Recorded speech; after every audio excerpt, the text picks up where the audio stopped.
The moment I heard my father's voice over the phone, I knew something was wrong. It wasn't just his tone, sharp, direct, and entirely devoid of the usual pleasantries. It was what he said. "We're having a family meeting tomorrow. Your brother will be there too." I gripped my phone tighter, feeling my stomach turn. For years. That's how long it had been since I last saw my brother, the man who stole my wife. The betrayal had left a scar that never truly healed, but I learned to live with it. I buried myself in work, rebuilt my life piece by piece, and convinced myself I had moved on. I told myself that what they did was in the past, that I didn't care anymore. But my father's words told me otherwise. Now, he was back, and so was she. I sat in silence for a moment, the weight of those words pressing down on me. My father didn't call to ask if I wanted to come. He told me. It wasn't a request. It was a summons. I didn't respond right away. My fingers hovered over my phone, my mind screaming at me to decline, to make an excuse. But deep down, I knew I had no choice. Avoiding them forever wasn't realistic, and if my father was calling this meeting, it had to be important. So, with a heavy breath, I forced out a simple response. "I'll be there." The next evening, as I pulled up to my father's house, memories of what happened came rushing back. The driveway, where I once parked beside my brother's car, laughing about stupid things. The porch, where I had stood with my wife, holding her close, thinking we had a lifetime ahead of us. The front door, which I had slammed 4 years ago when I walked away, refusing to look back. And now, I was walking through it again. I stepped inside, my heart pounding harder than I wanted to admit. The familiar scent of my father's cigars lingered in the air, mixed with the faintest trace of my mother's old lavender perfume. Though she had been gone for years, some things never changed, but some things did. Because as I walked into the living room, there they were, sitting together, acting like nothing had ever happened. My brother lounged back in his chair, one arm draped casually over the side. His signature smugness was still there, the same arrogance he had always carried. He looked as put together as ever, perfectly pressed shirt, hair styled just right, a watch that cost more than some people's rent. He was always the golden child, the one who could do no wrong. And yet, here he was, sitting across from me, the man who had taken everything from me. And then my eyes landed on her. My ex-wife. She looked at me the way a cat looks at a mouse it has already caught, amused, relaxed, confident that I wasn't a threat. Her eyes scanned me up and down, and then she smiled, as if seeing an old friend instead of the husband she had betrayed. "Still single?" my brother sneered, tilting his head. LOL. I felt my fingers twitch. A small, sharp part of me wanted to lunge across the room and wipe that smug grin off his face, but I forced myself to stay still. And then she laughed. A soft, cruel laugh that made my stomach tighten. "Hey, ugly. Still the same?" I clenched my jaw, inhaling deeply through my nose. I had spent years preparing for this moment, convincing myself that if I ever saw them again, I wouldn't let them get to me, that I had grown beyond their petty jabs. But standing here now, hearing their voices, seeing their faces, it was like no time had passed at all. Before I could speak, my father stood up. The room fell silent instantly. My father was not a man to be interrupted. He had always been the kind of man who didn't need to raise his voice to be heard. There was something about him, his posture, his presence, that commanded attention. "Good timing," he said, his gaze shifting from my brother to me. "I have something important to tell you." His voice was steady, but there was something beneath it. A weight, a finality. I glanced at my brother, and for the first time, I saw his smirk falter. My ex-wife sat up a little straighter, her fingers curling slightly on the armrest. They weren't expecting this. And suddenly I knew. This wasn't just a family meeting. This was something more. My father turned and walked toward his desk, pulling out a thick envelope. He set it down on the table between us with deliberate care. "This is my will." The air in the room changed instantly. I could feel it, thick and heavy, pressing down on all of us. My brother's smirk was gone entirely now, replaced by something else, something uncertain. My ex-wife shifted in her seat, and for the first time since I walked into the house, she didn't look so confident. "Dad," my brother said slowly, his voice no longer carrying its usual arrogance. Why are we talking about this now? My father's eyes didn't waver. Because I don't have time to waste. The words landed with the weight of a hammer. Something cold crept into my stomach. My father had always been strong. He was the kind of man who never let anyone see his weaknesses, never showed a crack in his armor. But now, as I looked at him, I noticed something different. The lines on his face seemed deeper. His frame, though still sturdy, looked thinner than I remembered. And suddenly, I knew. Something was wrong. My brother must have realized it, too, because he sat up straighter, his fingers tightening on the arm of his chair. His eyes flickered between me and our father, searching for answers. But my father didn't give him the chance to ask. I have something else to tell you, he said, his voice still even, still calm. But there was an edge to it now. I felt it before he even said the words. I have terminal cancer. 3 months left. Silence. My brother's mouth fell open slightly, but no words came out. My ex-wife's smirk had completely vanished, replaced by something unreadable. For the first time since I walked into this house, neither of them had anything to say. And as I sat there, staring at my father, everything else faded away. The past, the betrayal, the bitterness, it all fell into the background, because none of it mattered anymore. For the first time in 4 years, I wasn't thinking about my brother or my ex-wife. I was thinking about my father, and how much time he had left. I sat in stunned silence, my father's words echoing in my head. 3 months. 3 months to process a reality I wasn't ready for. My father, the strongest man I had ever known, the one who had stood firm through every storm, was dying. I swallowed hard, stealing a glance at my brother. His face was unreadable, but I knew him well enough to recognize the subtle shifts in his expression, the tightening of his jaw, the slight twitch of his fingers. He was calculating, not grieving, not mourning, calculating. And her, my ex-wife, sat beside him, her posture suddenly stiff, her eyes darting between my father and the thick envelope on the table. She wasn't worried about the man who had once treated her like a daughter. She was worried about what this meant for them. I shouldn't have been surprised.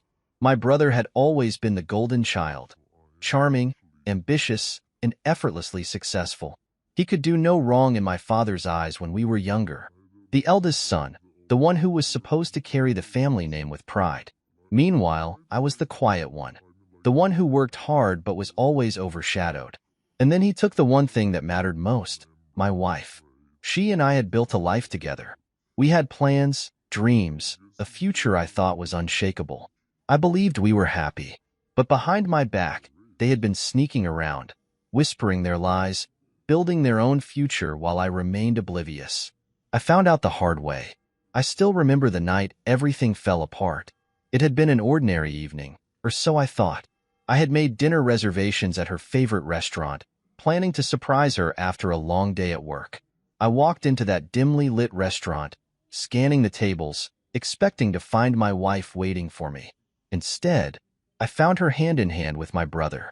Their laughter cut through the air like a blade, casual and intimate, the kind that came from familiarity, from love. My feet felt rooted to the ground, my mind refusing to process what my eyes were seeing. But then, as if sensing my presence, she turned. And she didn't even flinch. No guilt, no shock, just a lazy, amused smile. "Did you really not know?" she asked, tilting her head, her voice dripping with condescension. Everyone else noticed. And my brother? He simply sighed, setting his glass down with the same indifference he had always carried. "It's over. Let's not make this dramatic." Dramatic, as if my entire world hadn't just shattered in a single second. The divorce was brutal, not just because of the legalities, but because of the sheer humiliation. My brother married her within months. Together, they flaunted their new life. Luxury vacations, extravagant dinners, an expensive house that should have been mine. I walked away with nothing but my dignity, and even that had taken a hit. And now, for years later, they were sitting in my father's house, acting like they still owned the world. But something told me this time would be different. I exhaled, shaking off the past as I refocused on the present. My father cleared his throat, his gaze locking onto my brother. "There's something you need to understand," he said, voice calm but firm. My brother tensed slightly. "I built this family's wealth from nothing. I sacrificed, I worked, I bled to make sure you both had everything you needed. But there's a difference between needing something and feeling entitled to it." The room was suffocatingly silent. My brother let out a small, forced chuckle. "Dad, come on. This isn't necessary." "Don't interrupt me," my father cut in sharply. I watched as my brother's jaw clenched, a flicker of frustration crossing his face. He wasn't used to being shut down. He had always had a way of twisting things to work in his favor, manipulating situations to make himself look like the victim. But not this time. "You betrayed your own blood," my father continued. "You humiliated your brother, you took what wasn't yours, and you did it with a smile on your face." My brother's smirk faltered. My father leaned forward, his next words slow and deliberate. "You don't deserve a damn thing." My brother sat up straighter, his entire demeanor shifting. His wife's fingers curled against the armrest, her face growing tight with restrained anger. "What does that mean?" she asked, her voice sharper than before. My father didn't blink. "It means you're both in for a very rude awakening." I didn't say a word. I just watched. For years, I had lived with the pain of their betrayal.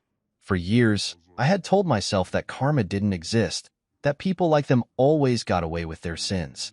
But sitting here now, watching the first cracks of panic creep into their expressions, I realized something. I had been wrong, and they were about to learn what it felt like to lose everything.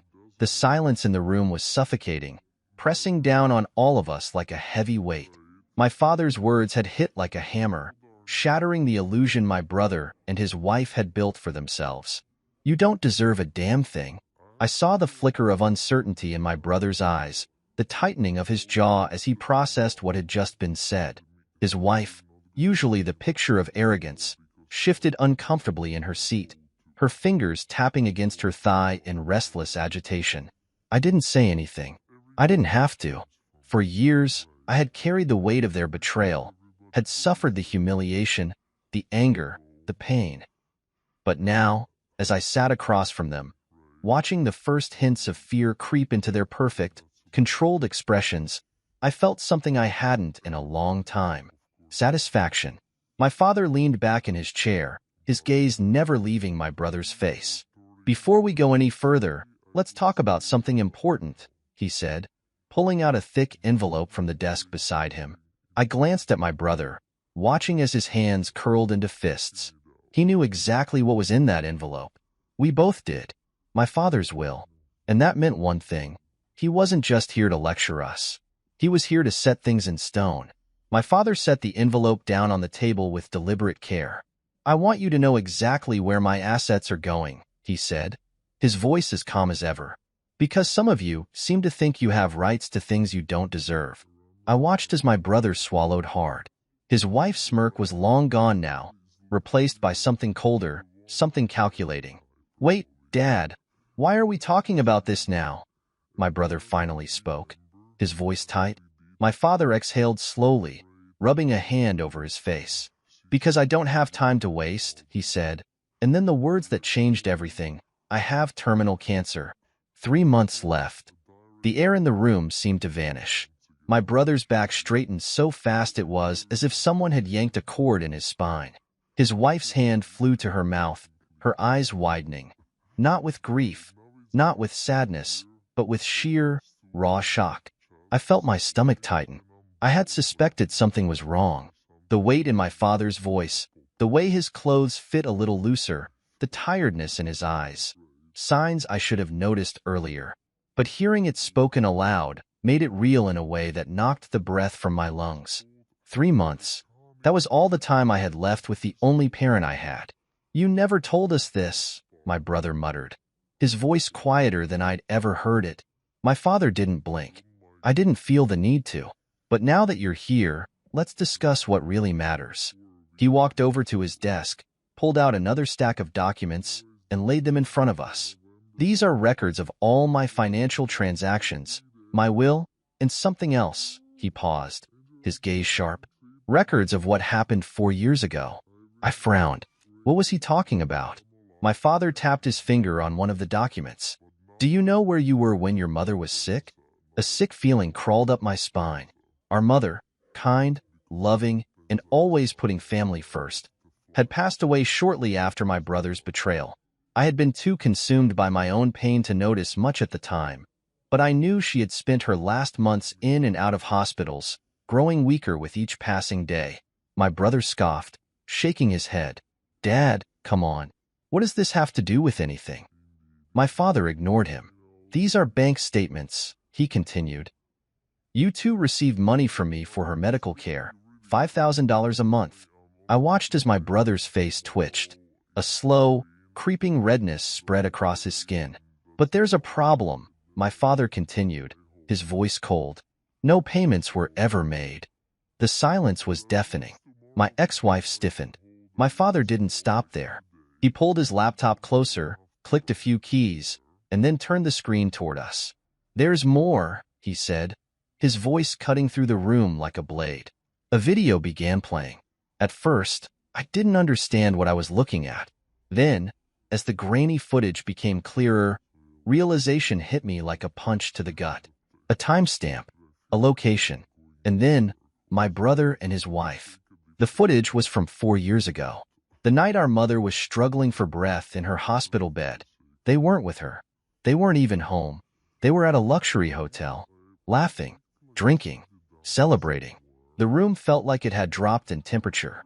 I turned to my brother, waiting for some kind of explanation, some pathetic excuse. But for the first time in his life, he didn't have one. His mouth opened and closed like a fish gasping for air, his face going from red to pale in a matter of seconds. His wife grabbed his arm, her nails digging into his sleeve. This is ridiculous, she sputtered, her voice just a little too high, a little too defensive. My father tilted his head. Is it? My brother slammed his hands against the table, his voice rising. You think this changes anything? What do you want from me, Dad? An apology? Fine. I'm sorry. Are we done now? My father's expression remained unreadable. No, he said simply. We're far from done. I let out a slow breath, my mind racing. For years, I had believed that my brother and his wife had taken everything from me. But as I sat there, watching them unravel under my father's quiet, unrelenting judgment, I realized something. They weren't as untouchable as they thought. And this was only the beginning. The weight of my father's words settled over the room like a thick fog, suffocating and inescapable. My brother had always been good at talking his way out of trouble, twisting stories to make himself look like the victim. But now, he was speechless. For once in his life, he had no control over the narrative. I glanced at my father, who remained calm, his fingers resting lightly on the stack of documents in front of him. He had always been a man of few words, never one to waste time on theatrics.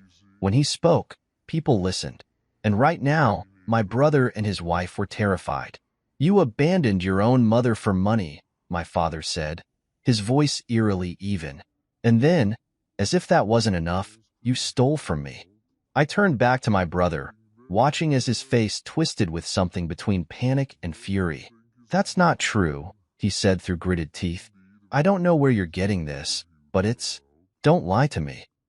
My father's voice was sharp enough to cut through steel. He clicked a button on his laptop, and another set of images popped up on the screen. Bank statements, transactions, proof of extravagant spending that lined up perfectly with the months my mother had been sick. Thousands of dollars withdrawn from my father's account, money that was meant for her medical care. And where had it gone instead? Shopping sprees, luxury hotels, 5-star dinners.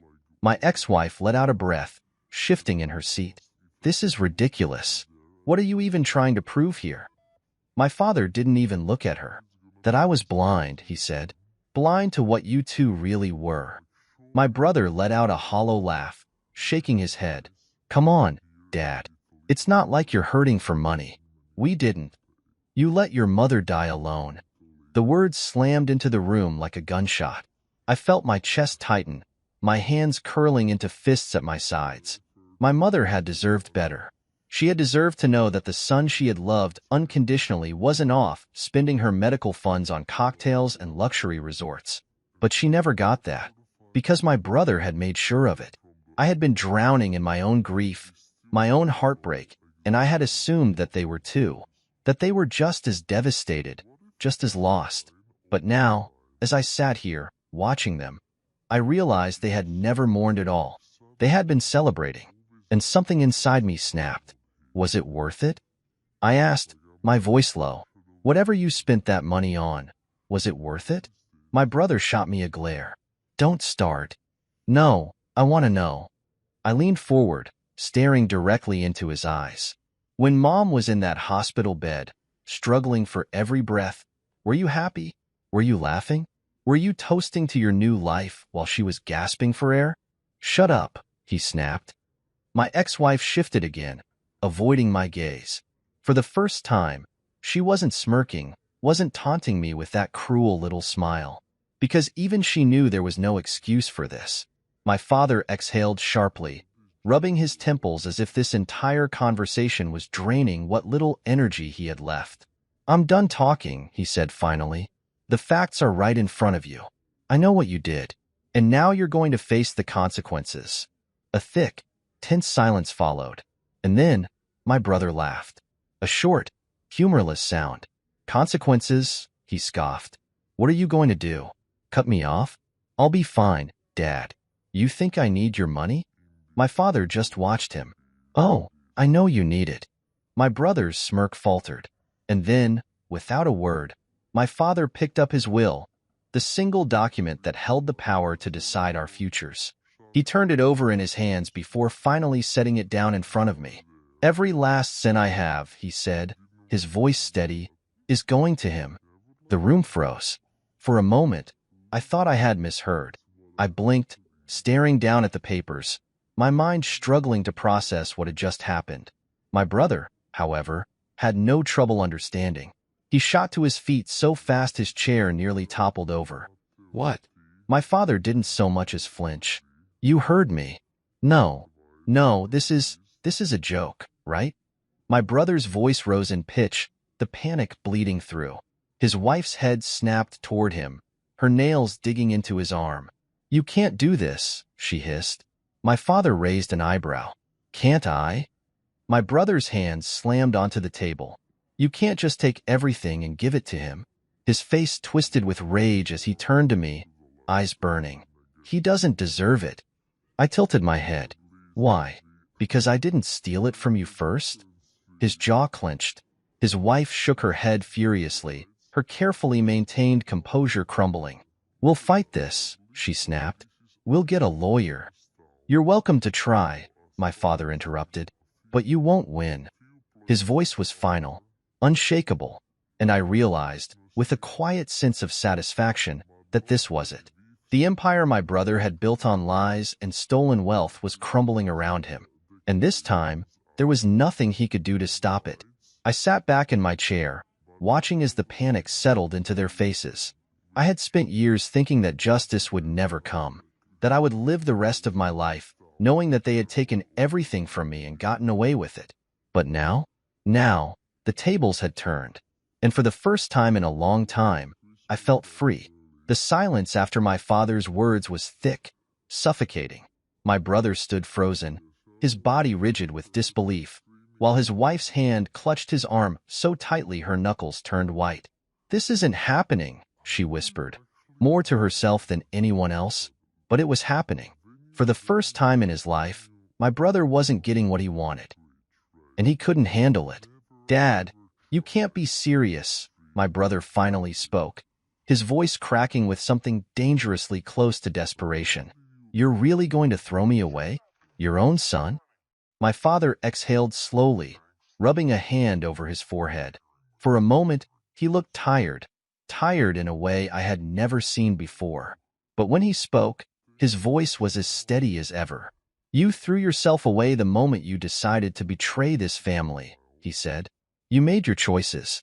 Now, you live with them. My brother shook his head violently. No, this isn't right. He turned to me, eyes burning with resentment. You think you deserve this? His voice was sharp, accusatory. "You're nothing. You've always been nothing, and Dad's just doing this to punish me." I let out a slow breath, meeting his glare with calm indifference. "If that's what helps you sleep at night," his wife finally snapped, slamming her hands on the table. "Enough!" she shouted, her carefully maintained mask of control shattering. "You think you can just take everything from us? You think we're going to walk away with nothing?" My father's gaze hardened. "That's exactly what I think." I watched as the realization truly hit them. My brother, who had always lived in luxury, always had things handed to him without ever lifting a finger, was now facing nothing. And for the first time, he had no way out. "This isn't over," he hissed, voice shaking with rage. "I swear to God, I'll fight this." My father nodded, utterly unfazed. "Then you'll waste the little money you have left on lawyers who will tell you the same thing I just did. You have nothing." I could see the veins in my brother's neck bulging, his hands clenched into trembling fists. His wife looked no better. Her breathing was uneven, her perfectly manicured nails digging into her palm.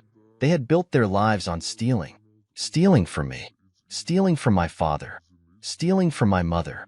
And now, they had nothing left to take. The satisfaction that rolled through me was something I couldn't put into words. My father slowly stood, his presence commanding the room in a way only he could.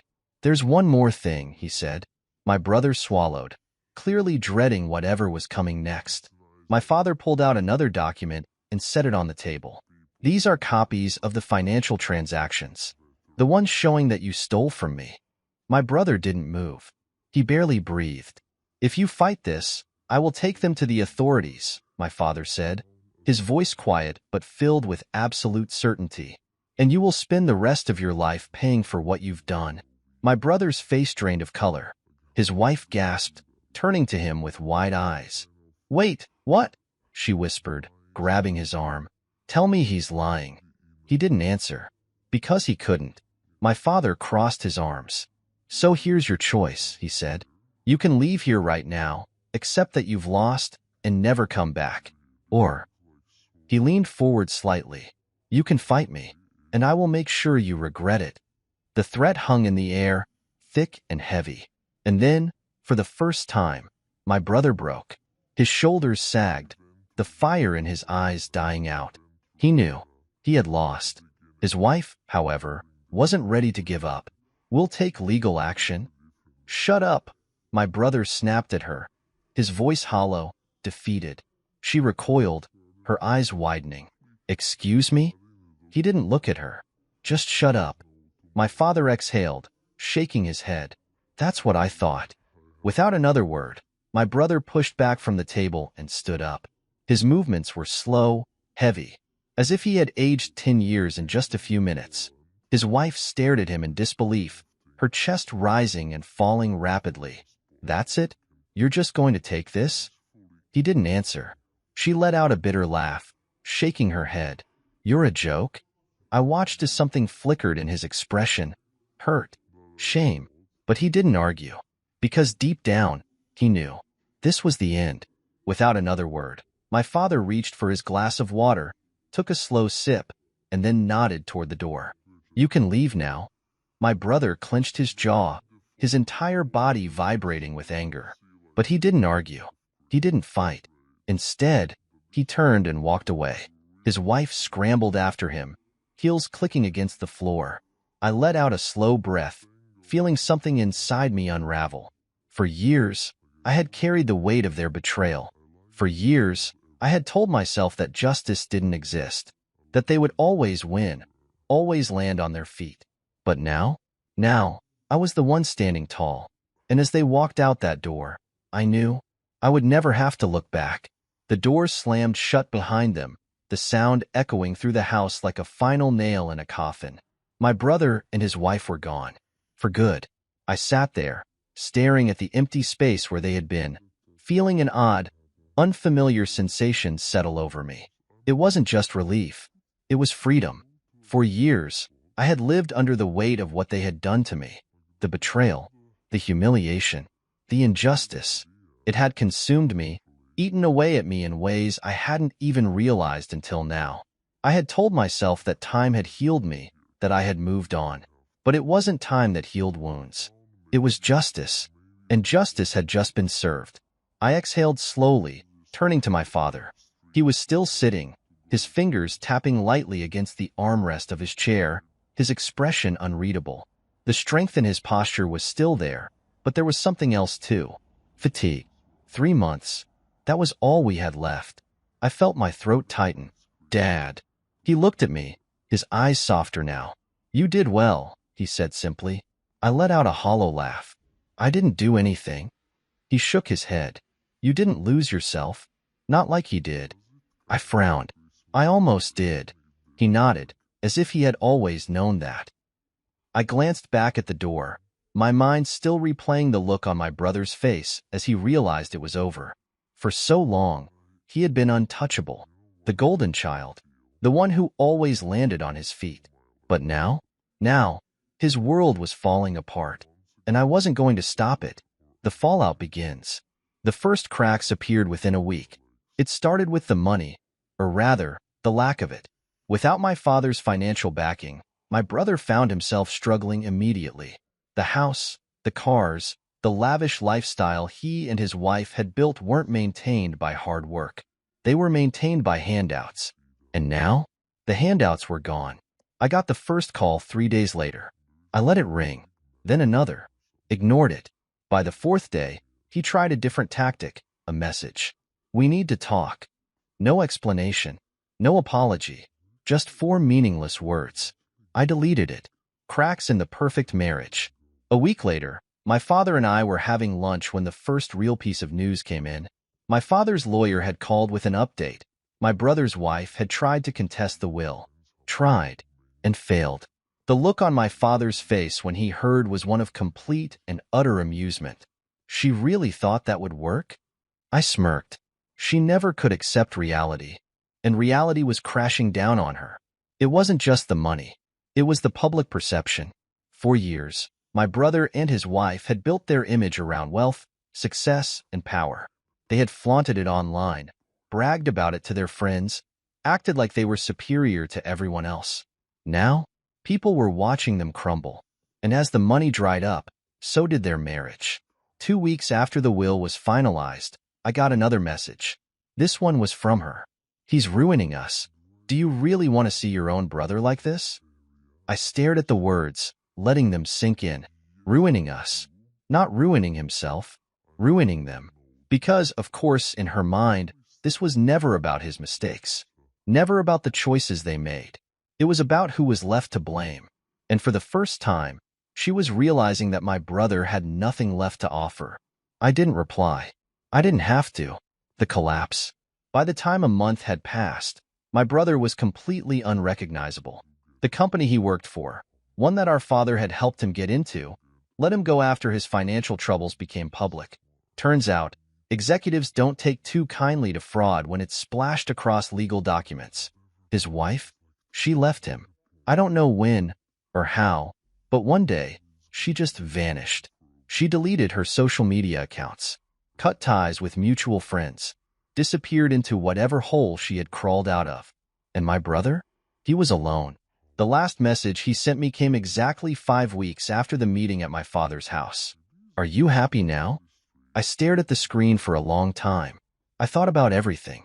About the betrayal, the years of pain, the anger, the nights I had spent wondering why I was the one who lost everything. And now, looking at his message, I realized something. I wasn't happy, because happiness had nothing to do with him anymore. I had my father. I had my peace. I had my freedom. So, instead of replying, I did the one thing I should have done years ago. I deleted his number, and I moved on. The storm didn't just hit my brother's life. It devastated it. Over the next few months, I watched from a distance as everything he had built on lies and stolen opportunities collapsed. And for the first time in my life, I didn't feel pity for him. Because the truth was, he did this to himself. The financial freefall. My brother had always lived a life of excess. Expensive vacations, designer suits, first-class flights. He was the type of man who never checked price tags because he never had to. Until now, without my father's support, He was drowning. The house, the mansion, was the first to go. The bank seized it faster than he could fight back. Turns out, living on credit and empty promises only works when you have someone else's money to back it up. Then came the cars, the ones he had driven just to show off. The ones he had taken pictures with, captioning them with "Success isn't given, it's earned." Now, gone. Repossession notices. Frozen accounts. A rapid descent from power to nothingness. And the best part? It was all public. The same social circles that once worshipped him were now whispering behind his back. The same people who had toasted champagne with him were now laughing at him. And he couldn't stand it. The divorce. But his biggest loss? Her. His golden trophy. My ex-wife. The woman he stole from me, convinced that life would be better with her by his side. She had stuck around for as long as she could. Maybe she thought the money would magically reappear. Maybe she assumed my father would have a change of heart and fix everything. But when the reality of being broke sank in, so did she. One day, she was there, demanding solutions, insisting that my brother do something. And the next, she was gone. Left him just as easily as she had left me. No warning, no farewell, just disappearance. I learned through a mutual acquaintance that she had moved out and filed for divorce within weeks.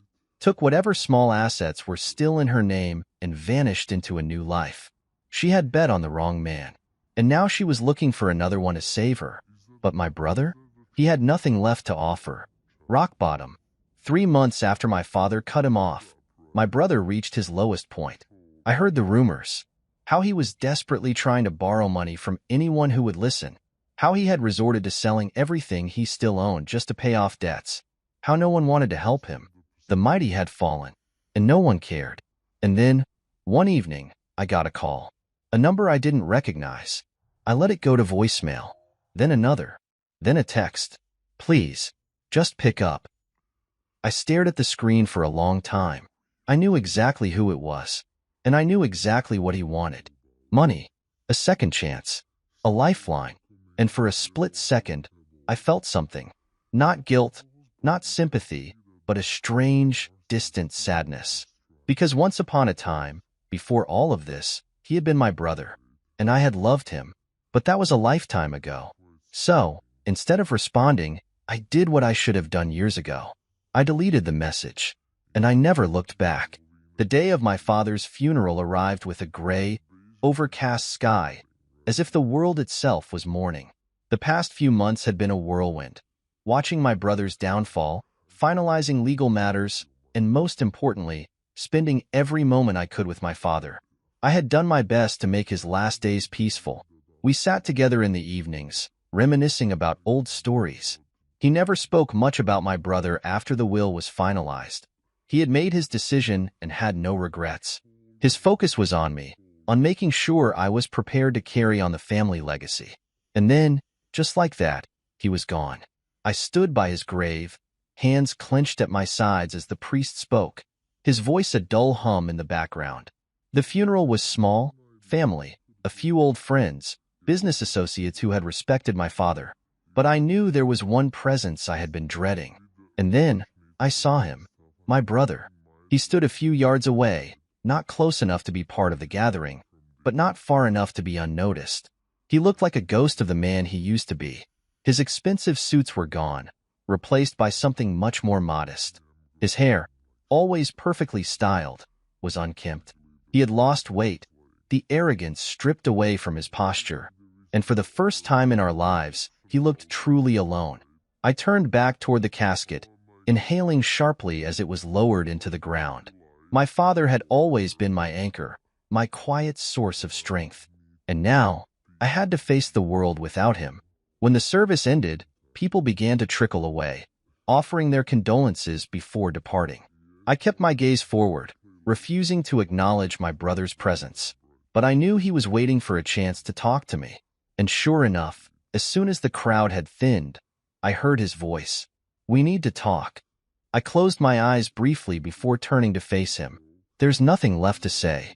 He hesitated, shifting on his feet. I didn't think he would actually cut me off. His voice was raw, almost hoarse. I thought he was bluffing. I exhaled sharply, shaking my head. That's the problem. You never thought anything through. You always assumed there would be someone there to clean up your mess. His jaw clenched. You don't understand how hard things have been. A bitter laugh escaped me. Hard. I took a step toward him. Hard as losing everything because of you. Hard as trying to rebuild my life from scratch while you lived in luxury. Hard as burying the only parent who still cared about me while you stood at a distance, too much of a coward to even say goodbye to him. He flinched, his shoulders sagging. No. I cut him off. There's no apology that fixes this. He swallowed hard, looking down at the ground. I just wanted to say I'm sorry. I stared at him for a long moment. I could see it now, the genuine regret, the loss. But it didn't matter anymore. Some wounds don't heal. Some betrayals can't be undone. I took a slow breath and looked him in the eyes one last time. Goodbye. And then, I walked away. I didn't look back. And for the first time in 4 years, I felt free. The weeks following my father's funeral were quieter than I expected. No more tense conversations, no more unexpected phone calls, no more looming presence of my brother trying to claw his way back into my life. It was just me now. And for the first time in years, I wasn't living in someone else's shadow. I spent most of my time at my father's house, the house that was now mine.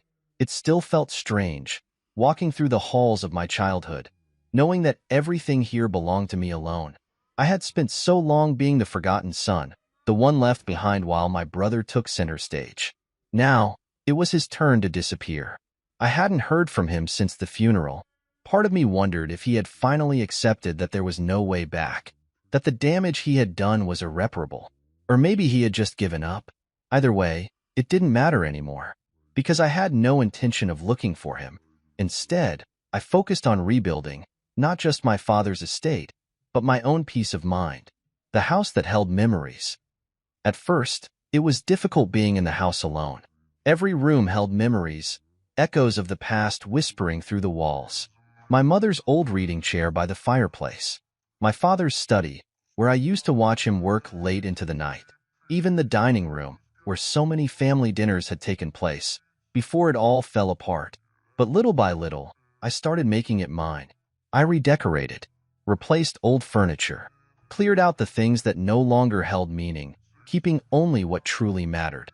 It was my home now, and for the first time, I could breathe, letting go of the past. One afternoon, as I sorted through my father's belongings, I came across a photo album I hadn't seen in years.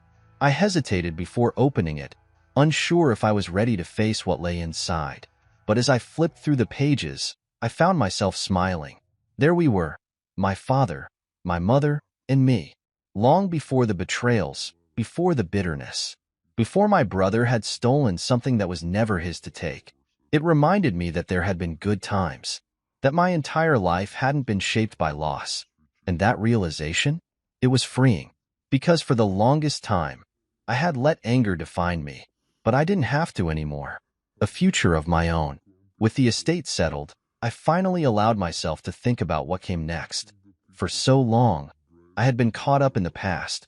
What my brother did, what my ex-wife took from me, what I lost. But now, I was in control. I had the resources, the time, and most importantly, the clarity to move forward. And I wasn't going to waste it.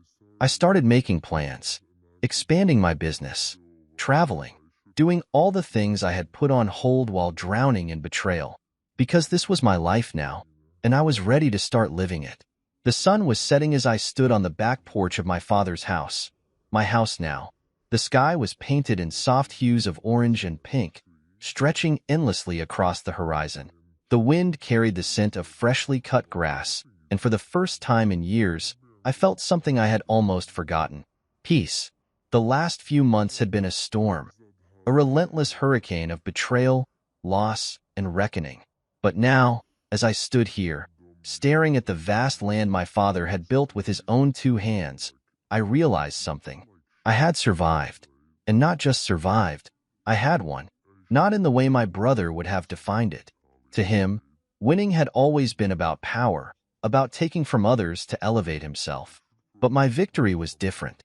I was free. I had no more unfinished battles, no more debts to pay, No more ghosts of the past whispering in my ear.